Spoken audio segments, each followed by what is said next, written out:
This video contains detailed instructions on how to make a registered silencer in the United States without a license.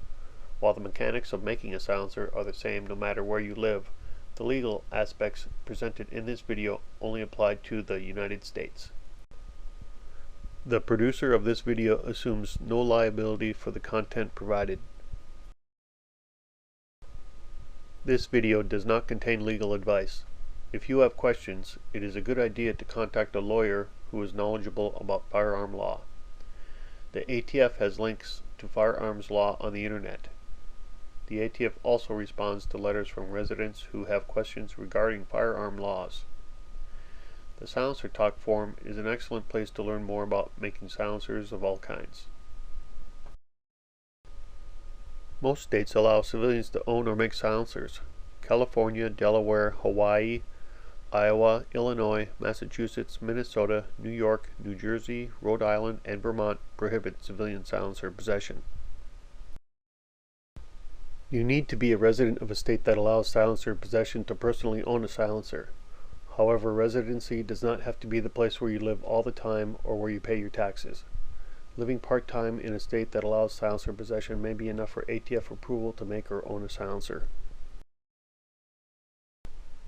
Certain resident aliens are also permitted to own silencers.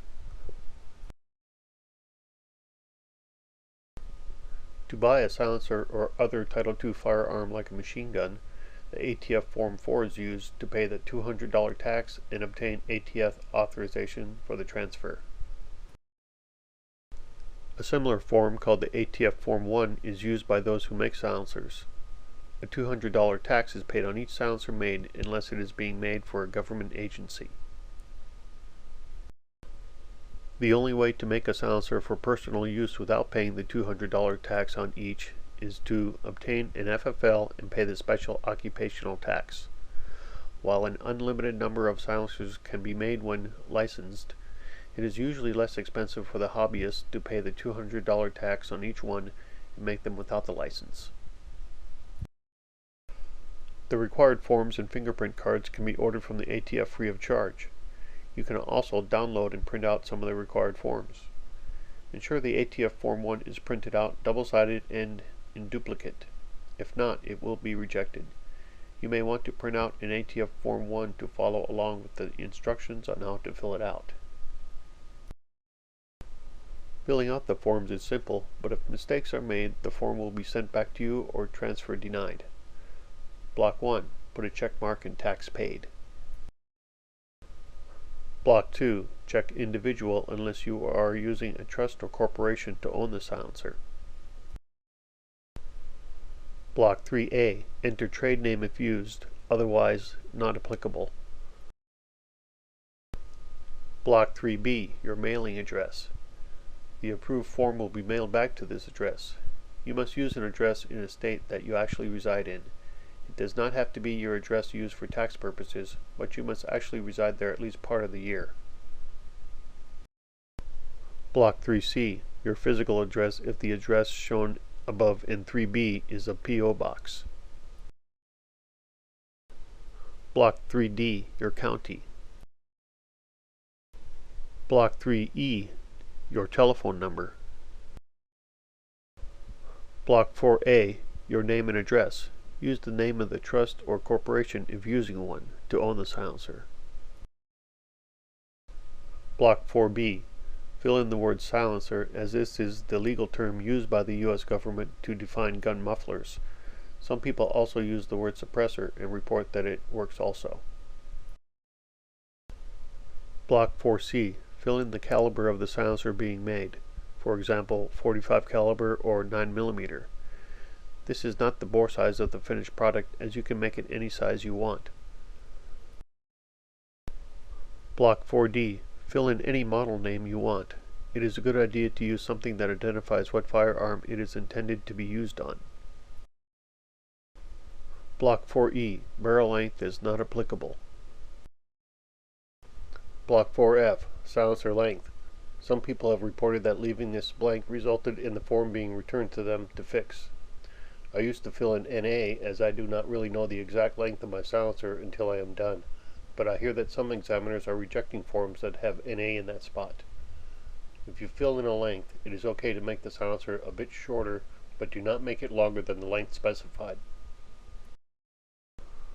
Block 4G. The serial number is anything you want to make up.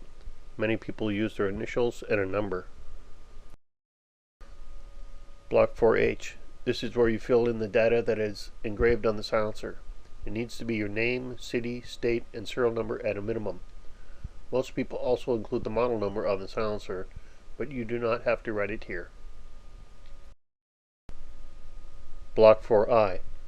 Most people write in something like for all legal uses, or enhanced firearm collection, or for hearing protection. If your state restricts silencer ownership for certain uses, then this use must be in the block. Box 4J is no. 5 and 6 are not applicable. Sign and date the form. Block 8 is NA unless you have a designated official that signs for you. Blocks 10 and 11 should all be checked no. If you are age 18 to 20, you should check yes, then explain on a separate piece of paper that you are 18, 19, or 20. You must be at least 18 to own or make a silencer, but at least 21 to purchase one from a licensed dealer. Block 12, your passport size photo. It may be glued or taped to the form or printed on it. Block 13, your name and the local sheriff's name, address, and signature. You are required to obtain the signature of the sheriff or other chief law enforcement officer in your county on the back of the form. If the sheriff will not sign, then you can approach a judge or district attorney in your county. Form 5330.20 is used to certify your citizenship or legal residence. They can be ordered from the ATF or downloaded from the internet. Fingerprint cards can also be ordered from the ATF website. The forms are mailed to the address at the top of the ATF form. You can expect the check to be cashed within 2 weeks. It typically takes 3 to 6 months for approval. Be sure to keep a copy of the form you sent in, as the examiner will ask for the serial number of the silencer and verify your name and address before giving you the status. When the form is sent back approved, it will have a cancelled $200 tax stamp affixed to it and a signature at the bottom. Do not make any silencer parts until you have the approved ATF Form 1 in your possession. An alternative to personal ownership of the silencer is to use a trust or corporation to own it for you. This eliminates the requirement for obtaining the sheriff's signature on the form, as well as supplying fingerprint cards and your photo. A shared revocable trust has more than one trustee. The trustees do not need to live in the same state. The silencer is required to be stored in a state that allows them and secured in a safe accessible only to the owners. While it is best to use a lawyer to create the corporation or trust, some people use software like Quicken Willmaker to do this. Not all firearms are suitable for use with a silencer. Most revolvers have a gap between the cylinder and barrel that lets out lots of noise. While the muzzle blast noise is reduced when a silencer is attached, the noise from the gap may be loud enough by itself to require hearing protection. Gas-operated rifles like the AK-47, M14, and M1 Garand have noisy gas vents that are not tamed by the silencer. Direct impingement rifles like the AR-15 blow back more debris and gas from the gas tube when a silencer is attached. They are very effectively suppressed, though. Large caliber blowback operated pistols like the 9mm Makarov and 380 Auto have lots of ejection port noise. Some people report that using a grooved chamber and a heavier slide spring help reduce ejection port noise. Lever-operated firearms usually have a front sight and mag tube that require modification prior to mounting a silencer. Semi-automatic recoil-operated pistols like this Colt government model usually require that an extended threaded barrel be installed to mount the silencer. If these pistols are a Browning or modified Browning design that tilts the barrel to unlock the slide, they also need a recoil booster, also called a Nielsen device, to decouple the weight of the silencer from the barrel to allow it to function properly. Otherwise, the slide will not extract the spent brass and pick up the next round from the magazine. bolt-action and single-shot firearms with round, smooth barrels are the most effectively suppressed and the easiest to mount a silencer on. A silencer is just a muffler, but unlike an automobile muffler which only has exhaust flowing through it, a gun muffler also has a high-speed bullet passing through. Without proper alignment, baffle strikes will occur and the silencer can be destroyed. Good alignment starts with a straight barrel. A crooked barrel will not allow a silencer to line up normally. The rear end cap has to fit squarely on the barrel. This is done by cutting quality threads onto the muzzle and machining a square shoulder in back of them. The body of the silencer must be straight and the ends squared off. It is not good enough to merely cut the ends off with a hacksaw and leave it that way. They must be squared off with a lathe. The baffles must be made square and with the hole precisely in the center. The entire unit must fit tight and secure on the barrel. An improperly mounted silencer will cause baffle strikes. This will lead to poor accuracy at best and destruction of the silencer at worst. The silencer in this photo broke off near the muzzle and was flung downrange. Catastrophic failures like this can lead to a damaged firearm and injuries to the shooter or bystanders. To ensure your silencer is mounted correctly, the threads or other attachment method must be aligned with the bore. Some cheap rifle barrels are not straight or have a bore that does not go straight through the barrel. This barrel was turned down between centers. A small shoulder was left that shows the barrel is not straight. It is impossible to mount a silencer on this barrel that is precisely aligned to the bore. A wider bore lets out more noise and is less effective. This barrel is acceptable for use only if the bore of the silencer is large enough to account for the misalignment. Some firearms come from the factory with threaded muzzles suitable for mounting a silencer, or you can have a gunsmith thread it for you. This AR-15 barrel is intended to align the silencer by screwing up against the barrel just in back of the threads. Threads can also be cut several inches in back of the muzzle to allow mounting on two widely spaced points on the barrel, making the attachment much sturdier. If you decide to thread it yourself, do not do it by hand, as this is likely to result in crooked threads and an improperly mounted silencer that will have baffle strikes. This barrel was threaded with a die mounted in a tailpiece chuck. The arrows point to the parts of the barrel that can be used to mount two different silencers. The threads only hold the silencer in place. The shoulders cut into the barrel actually keep it aligned properly. The best results are obtained by cutting threads on a lathe with a threading tool, as was done with this barrel made by the Packnor company. This shows a barrel in a steady rest with threads cut by a threading tool. If a die is used to cut threads, holding it in a tailpiece chuck will help keep the threads straight. If you turned your barrel with a center in the muzzle, it may need to be recrowned to ensure accuracy is not degraded. A quick disconnect can also be attached to the barrel to hold the silencer in place. Making these fittings is beyond the scope of this video. This is an inexpensive hobby lathe imported by Grizzly. It will machine metal to within 1/1000th of an inch, which is all the precision that you need to make quality silencer parts. If you purchase your own lathe, I recommend you buy the best you can afford, as making silencers can be a long-term hobby. A combo lathe mill like the one shown here is not much better than a separate lathe and drill press. Whatever choice you make, ensure that the tool holder can be adjusted to move in at an angle to allow cutting cone-shaped baffles. If you plan on working on gun barrels, ensure the spindle bore is at least as large as the thickest barrel you want to machine. You will also need various other tools such as a grinder, bandsaw, calipers, and files. I only made it through one piece of bar stock with a hacksaw before giving up and buying a handheld bandsaw. The tools used for making silencers will be very useful for other projects. Aluminum is suitable for .22 rimfire silencers and most pistols like 9mm and .45 auto. Many people use steel for the blast baffle and the rear end cap where it attaches to the barrel to resist wear.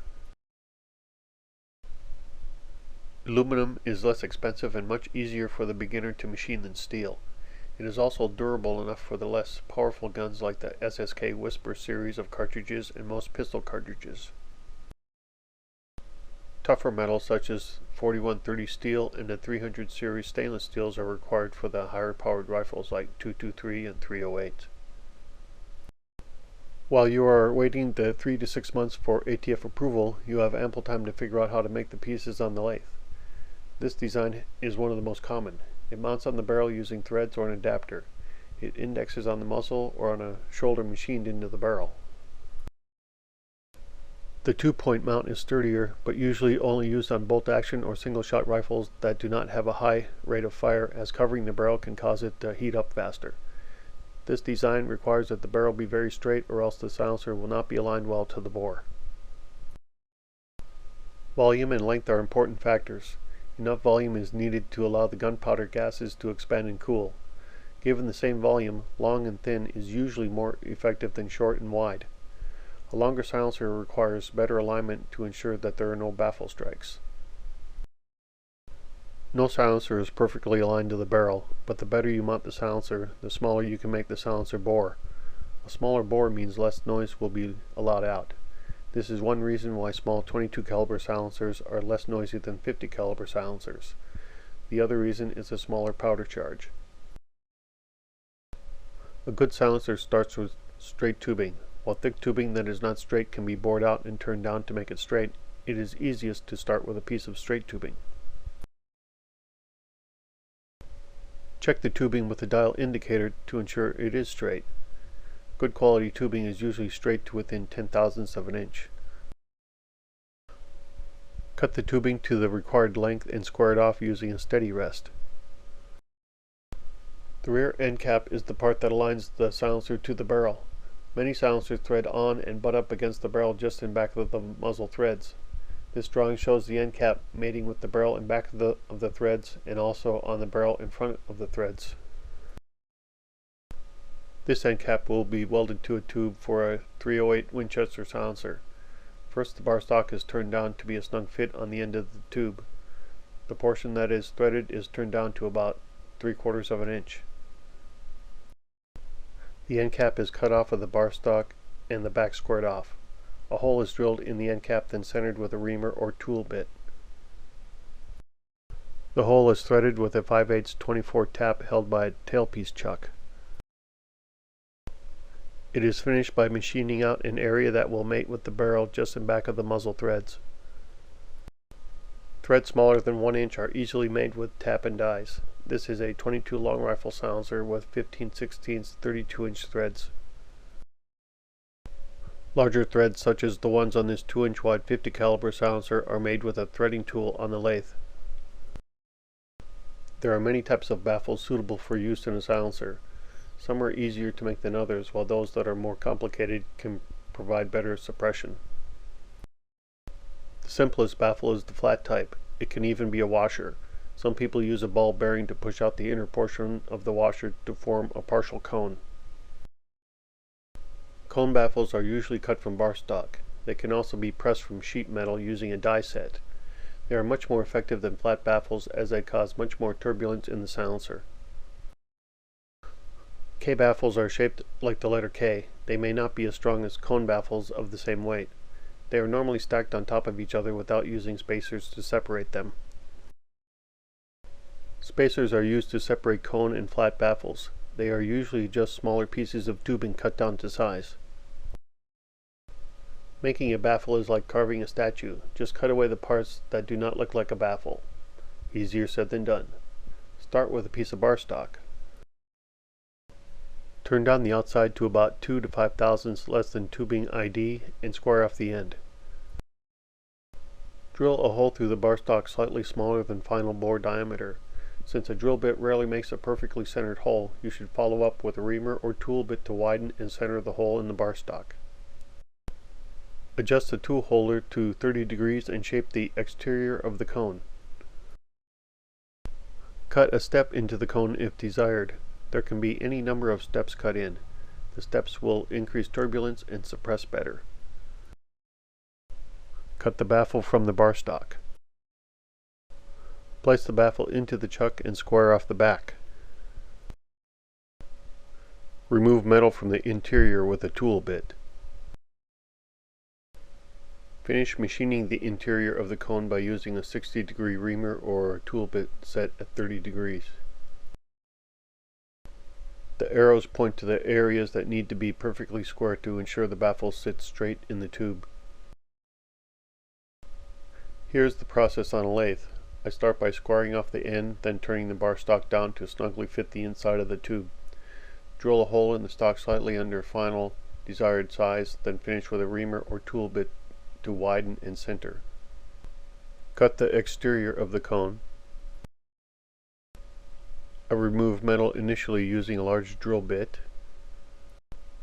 The inside of the cone is cut with a 60-degree reamer. The inside is turned down to about 40 thousandths of an inch for this baffle.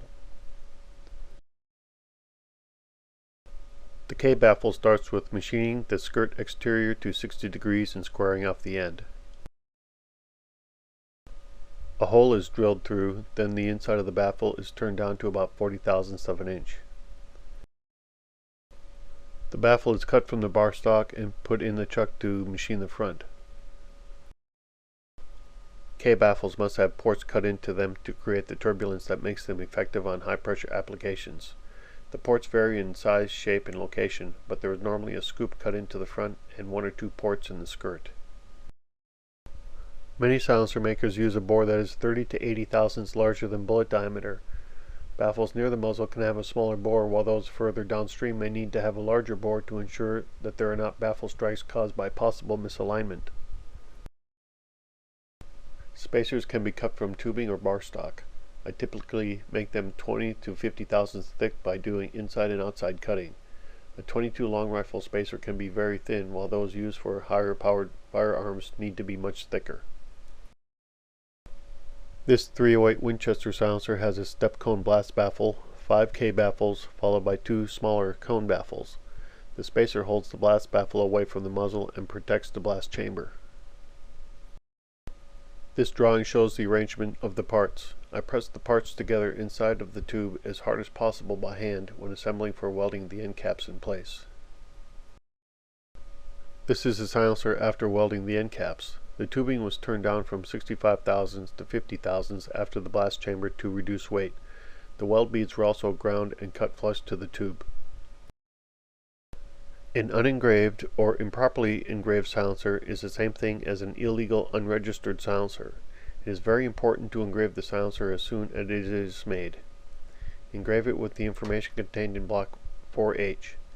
Any method is acceptable as long as the engraving is at least 3 thousandths of an inch deep and 1/16th of an inch high.